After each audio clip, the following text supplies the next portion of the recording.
James Babatunde Bolatito is my name. President Muhammadu Buhari has presented the 2023 appropriation bill. President Buhari presented the 2023 appropriation bill to a joint session of the National Assembly in Abuja. Explaining further, he said the government will spend 20.15 trillion naira for the 2023 fiscal year. He highlighted some of the progress his administration has made in the last 7.5 years in just two important areas of critical infrastructure and good governance, including the establishment of Infrastructure Corporation of Nigeria, seed capital of 1 trillion naira from the Central Bank of Nigeria. The president added that in leveraging finance through the NSIA into the Presidential Infrastructure Development Fund to facilitate the accelerated completion of the second Niger Bridge, Lagos-Ibadan Expressway and Abuja-Kano Road, among other breakthroughs. President Muhammadu Buhari says the national debt rose from 39.6 trillion naira in December 2021 to 42.8 trillion naira in June 2022. This was, as he said, the budget for the past year saw a deficit of 4.6 trillion naira, 63% of the estimated deficit for the 2022 fiscal year. President Buhari revealed this while presenting the 2023 appropriation bill to a joint session of the National Assembly in Abuja. Explaining further, he said the rising deficit was due to high debt servicing resulting from rising interest rates. According to him, the federal government disbursed 1.48 trillion naira for the current expenditure for all its ministries, departments, and agencies in the past year. He argued that the reducing government spending too drastically will be socially destabilizing. Therefore, the regime is focused on increasing economic activities and, by extension, revenue. Senate President Ahmed Lawal has assured timely consideration of the 2023 appropriation bill. Senator Lawal assured that the budget will be considered and passed before the end of the year, as has been the tradition in previous years. In the meantime, the Senate President said the activities of politics have led to a huge financial loss to the government and called for proactive action to deal with them, describing them as enemies of the country. He also drew attention of the president to the menace of flood that has recently ravaged part of the country. The Court of Appeal in Abuja has granted the application to leave to appeal filed by the Academic Staff Union of University. The leave so granted allows ASU to formally challenge the interlocutory order issued by the National Industrial Court, directing its members to resume work pending the determination of the substantive suit filed by the federal government against the strike embarked upon by ASU. In a ruling today, a three-man panel of justices of the court led by Justice Ahmad Barka ordered the striking lecturers to immediately call off his 8-month strike. The court struck out ASU's request to stay of execution of the industrial court's order, which its lawyer Femi Falana withdrew. The appellate court should ASU fail to reopen the university, the order to appeal against the interlocutory injunction of the National Industrial Court will be automatically vacated. It gave the lecturers union 7 days within which to file its notice of appeal against the order of the National Industrial Court. In consonance with the new Osun State Local Government Law 2022, passed by the House of Assembly and signed into law by Governor Oyetala, adopting presidential system of government in local government Osun State, the governor has equally approved the readoption of the position of head of local government administration as most senior career officer in the local government system and directors and heads of department in the local government system. This is contained in a release by the state head of service, Dr. Olugbe, promising all workers of the state that their welfare and welfare of the people within the security will always be the primary purpose of Governor Oyetola's administration. The Federal High Court, sitting in Osogbo, has granted a stay of a proceeding on the application for joinder in the case filed by all people's action against the Independent National Electoral Commission and Osun State Independent Electoral Commission. The All Progressive Grand Alliance had earlier sought joint suit just as the All Progressive Congress APC. In the ruling, Justice Emmanuel Ayola John Sindai, the implication of this is that until the appeal filed in the Court of Appeal is decided, matters relating to the case will not be heard by the Federal High Court. In another development, the court has adjourned the case filed by the People's Democratic Party against INEC Anosie, seeking to stop proposed local government election till next week.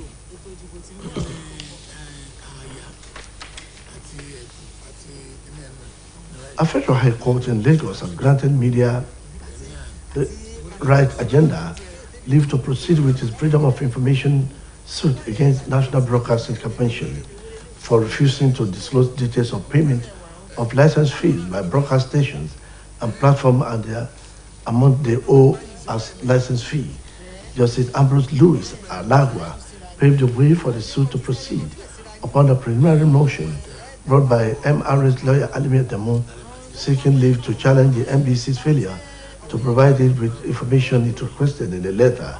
In the suit in which the NBC and the Attorney General of the Federation are named as respondents, MRA is contending that the Commission's conduct amounted to a breach of its right to access information, as well as a violation of FOI Act. In the motion ex parte ordered by Adamu under Order 34 of the Federal High Court Rule 2009 and Section 1 subsection 3 and 20 of the FOI Act, they prayed the court to grant the organization leave to seek following reliefs, among others.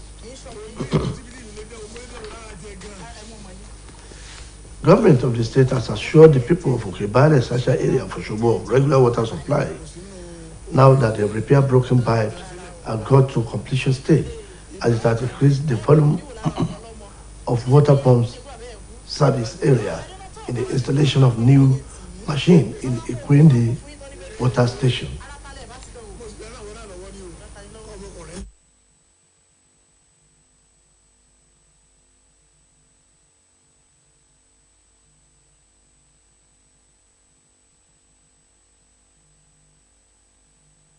The special advisor to the governor on water gave the assurance while on a tour to the area affected by the rehabilitation.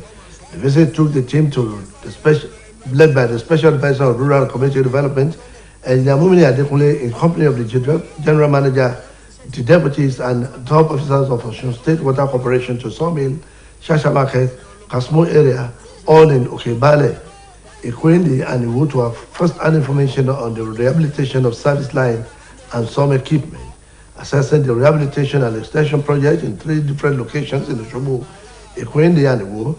The special advisor to the governor of rural and community development, who doubled as supervisor of Ministry of Water Resources, and engineer Mumini Adekunle, was impressed with the level of work done so far. Federal government has declared next week Monday public holiday to mark this year's Eid al-Maulud celebration in commemoration of the birth of Holy Prophet Muhammad. Minister of Interior Obenura Farebeshola made the declaration on behalf of the federal government. He congratulated all Muslims home and in diaspora, for which the minister, in a statement by his permanent secretary Dr. Shuaib Belgore, urged all Nigerians to imbibe the spirit of love, patience, tolerance, and perseverance. He said such are deep spiritual virtues which the Holy Prophet Muhammad exemplified, and in that doing so will guarantee peace, security, and harmony in the country. Farebeshola enjoined Nigerians, particularly Muslims, to refrain from violence, lawlessness, and other criminal activities. And now to sport. The Super Eagles of Nigeria has dropped from 31st to 32nd in the latest FIFA Coca-Cola World Ranking, which was published on FIFA official website. In Africa, the Super Eagles are in number 4 behind 2022 World Cup round, Senegal first, Morocco second, and Tunisia third. The Super Eagles of Nigeria will confront Costa Rica in an international friendly in the San Jose on November 9. NFF FIFA match against agent Jairo Pacom said that the Super Eagles have been invited to the Central American nation as part of major activities set forth for the Los Ticos to the World Cup finals in Qatar. Workers of South Africa's freight and rail operator Transnet has commenced an industrial action as a wage dispute between the company and two major unions seem to set to paralyze services and disrupt efforts. The state-owned Transnet has now been operating below capacity due to shortage of locomotives, poor maintenance, and vandalism and theft of its infrastructure, costing miners billions of rand in potential revenue. That ends the evening news on OSBC TV. Please join us at 7 for the major reports.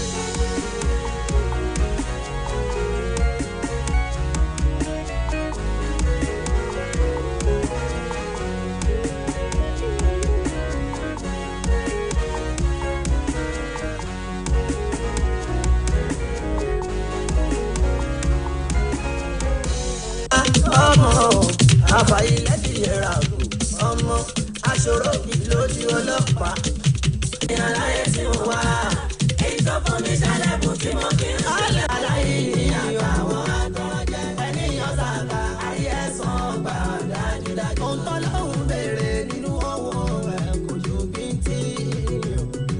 ohun tó lóhùn béèrè nínú owó ẹ̀ kò ju bíntì. nínú 1,025,000 ló jẹ́ lọ́dún. nínú 10 million to 50,000 lọ́dún ló jẹ́. làkàyè yóò sì báwọn tálíkà fẹ́ tó lówó. lẹ́ni tó lówó tó pọ̀ ní báńkì lóríṣiríṣi. tó jẹ́ lọ́dún kan tí ó bá gbówó rẹ̀ kò lè ní lára. irú wọn lẹ́ni tówó wọn tí wọ́n sàkáàní yọ. ó ṣáà má gbàgbé o. ó ṣáà má gbàgbé aláìní àtàwọn bá tọrọ jẹ. ẹni yọ sàkà àrí ẹ̀sán ọgbà ńláńlá. bóyá sàkà ariwo ni mo fi tẹ̀lé àṣẹ aláwọ̀ ọba. pé ká má gbàgbé aláìní àtàwọn bá tọrọ jẹ. ẹni yọ sàkà àrí ẹ̀sán ọgbà dájúdájú. bó jẹ́ lé lónìí tó bá sì jẹ́ lẹ̀ ló lè firi yọ. bó jẹ́ nǹkan ọ̀sìn bó sì jẹ́ mọ́tò ló lè firi yọ. bó jẹ́ nǹkan jíjẹ tó bá sì jẹ́ nǹkan gbìn ní kò fi yọ. ṣùgbọ́n ohun tó dájú kó jẹ́ owó ní sàkáàní yọ. ẹni òróró jẹun tó bá fún lọ́kọ̀ kí ló fẹ́ fi ṣe. ẹni ò rẹ́nu bọ́ tó bá fún ní ilẹ̀ ìṣòro ló fi bá. ìwọ bá sọ dowó kó fún kó fi ṣe nǹkan tó máa fẹ́. ṣàtìyọ sàkà nínú owó ẹ̀ kó fi tẹ̀lé àṣẹ aláwọ̀ ọba.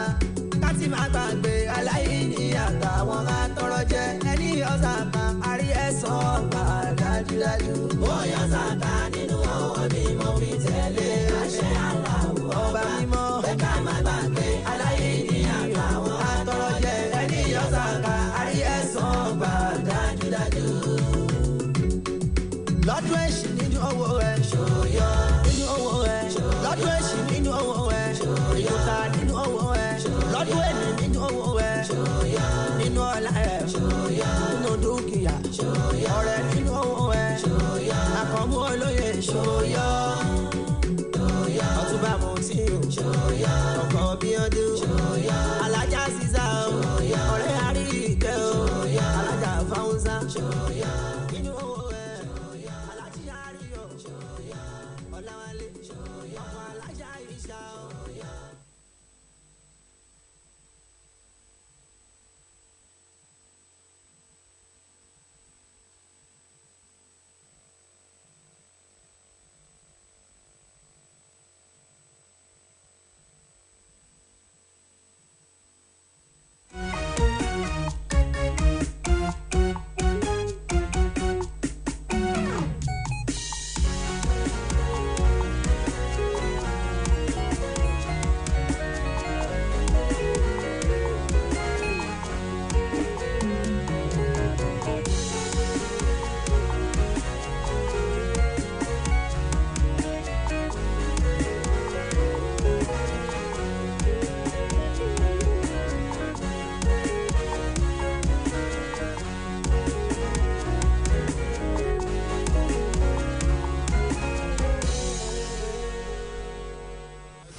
ẹ kúrọ̀lẹ́ ìròyìn ìrọ̀lẹ́ la mú wá fún yín. Kamil Abdulrahim lóníròyìn yín. Ààrẹ Muhammadu Buhari ti gbé àbá ètò ìṣúná ọdún tó ń bọ̀ síwájú ilé aṣòfin àgbà. Níbi ìjókòó àpapọ̀ ilé aṣòfin àgbà láàrẹ Buhari ti ṣàgbékalẹ̀ àbá ètò ìṣúná ọ̀hún l'Àbújá. Ó ṣàlàyé pé ìjọba yóò ná owó tó lé díẹ̀ ní 20 tírílíọ̀nù náírà fọdún 2023.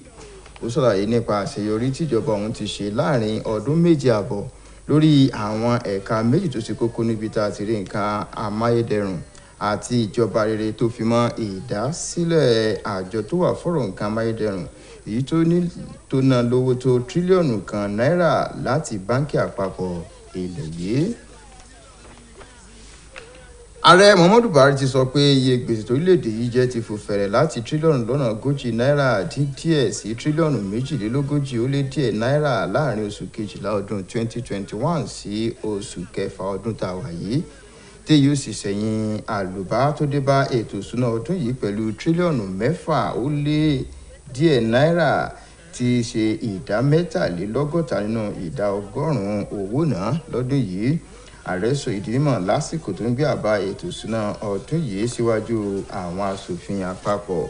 Ààrẹ wá ṣàlàyé pé bí gbèsè tó lédè yìí jẹ́ ṣe gbẹnu sókè kò sẹ́yìn bówó ọjà ṣe gbówó lórí àti èlé owó orí ọjà tí àyípadà dé bá. Adarí ilé aṣòfin àgbà ilẹ̀ yìí Sẹ́nẹ́tọ̀ Ahmed Lawan ti fi dáhùn ọmọ orílẹ̀-èdè Nàìjíríà lójú pé ilé aṣòfin àgbà yóò tètè fọwọ́ sí àbá ètò ìṣúná ọdún tó ń bọ̀. Sẹ́nẹ́tọ̀ Lawan fi dánilójú rẹ̀ múlẹ̀ pé kọ́dún yìí ó tó parí, ilé aṣòfin yóò fọwọ́ sí àbádòfin náà gẹ́gẹ́ bó ṣe máa ń wáyé látẹ̀yìnwá.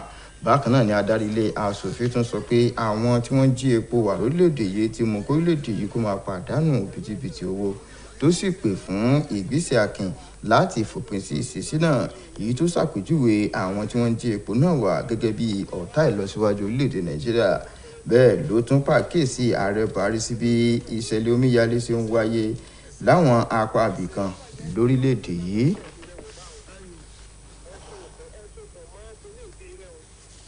Ilé-ẹjọ́ gíga ìjọba àpapọ̀ tó kalẹ̀ sí Àbújá ti pàṣẹ pé kí ẹgbẹ́ àwọn olùkọ́ ìjọba àpapọ̀ lórílẹ̀-èdè yìí kí wọ́n jámi lórí ìyanṣẹ́lódì tí wọ́n gùn lé.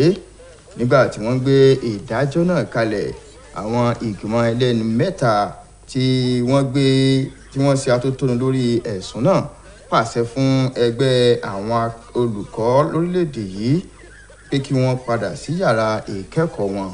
Bákan náà ló pa wọ́n láṣẹ pé kí wọ́n fi ìwé ẹ̀sùn tí wọ́n bá fẹ́ fi tako ilé-ẹjọ́ tó ga jùlọ èyí tí àjọ tó mójútó fásitì lórílẹ̀-èdè yìí ti kọ́kọ́ gbé lọ sí ilé-ẹjọ́ tó wà fún ọ̀rọ̀ àwọn òṣìṣẹ́ lórílẹ̀-èdè Nàìjíríà.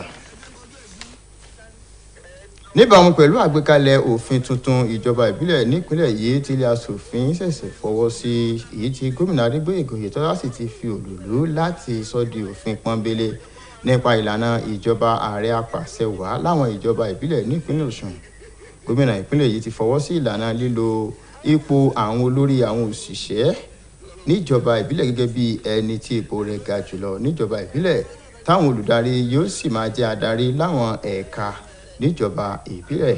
Èyí jẹ́ nínú àtẹ̀jáde tí olórí àwọn òṣìṣẹ́ ọba ọ̀mọ̀wé Olúgbóyèga Oyèbádé fi síta, tó sì ṣèlérí pé ìdẹ̀rùn àwọn òṣìṣẹ́ àti gbogbo àwọn èèyàn ìpínlẹ̀ yìí yóò túbọ̀ máa jẹ ìjọba gómìnà Adégbóyèga Oyètọ́lá lógún. Ilé-ẹjọ́ gíga ìjọba àpapọ̀ tó kalẹ̀ sílùú Òṣogbo ti kóraró lórí ẹjọ́ tí ẹgbẹ́ òṣèlú People's Democratic Party pè tako àjọ elétò ìdìbò ilẹ̀ yìí àti àjọ elétò ìdìbò ìpínlẹ̀ Ọ̀ṣun OSBC. Ṣáájú ni ẹgbẹ́ òṣèlú PDP ti béèrè lọ́wọ́ ilé-ẹjọ́ pé kó fagilé ètò ìdìbò tí wọ́n gbèrú náà.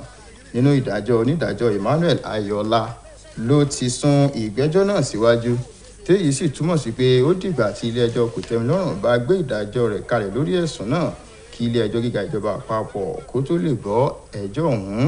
Nínú ìròyìn míì, ilé-ẹjọ́ ti sún àrọwà ẹgbẹ́ òṣèlú Action People's Party tó fi tako àjọ elétò ìdìbò ilẹ̀ yìí INEC àti OSBC tó sọ pé kò gbọdọ̀ sí ètò ìdìbò ìjọba ìbílẹ̀ tí yóò wáyé lóṣù yìí sí ọjọ́ Ẹtì ọ̀sẹ̀ tó ń bọ̀.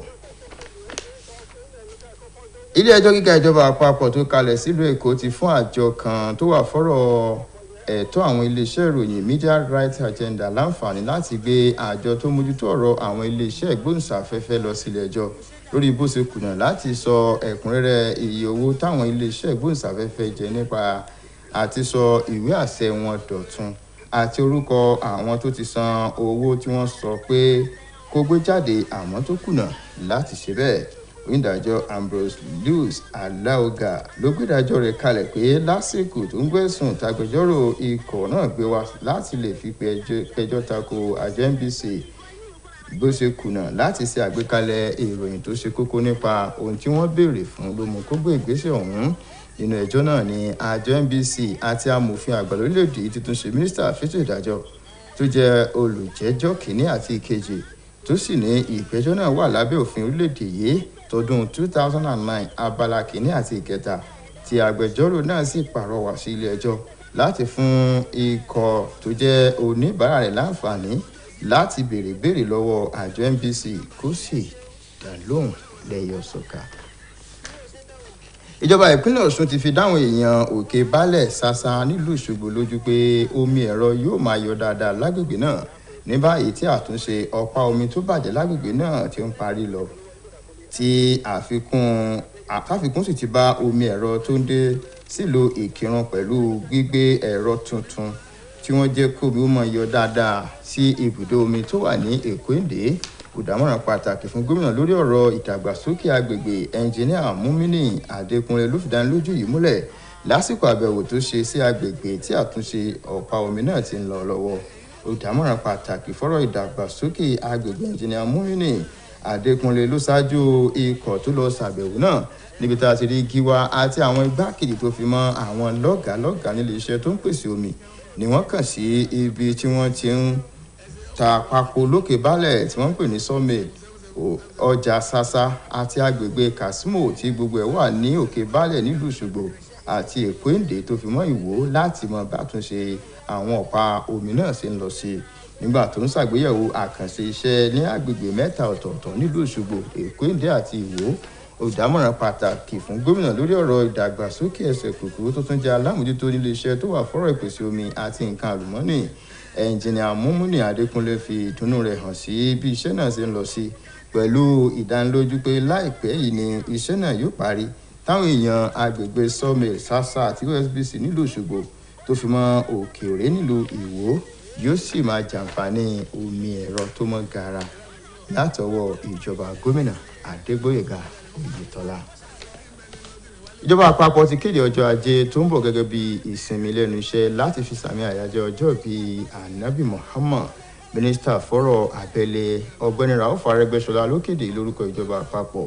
Ọ̀gbẹ́ni Arẹ́gbẹ́ṣọlá wá kí gbogbo mùsùlùmí lọ́kùnrin àti lóbìnrin nílẹ̀ yìí àti nílẹ̀ òkè kú oríire fún bójú wọn sì rí àyájọ́ ọjọ́ bíi Ànábì tọdún yìí.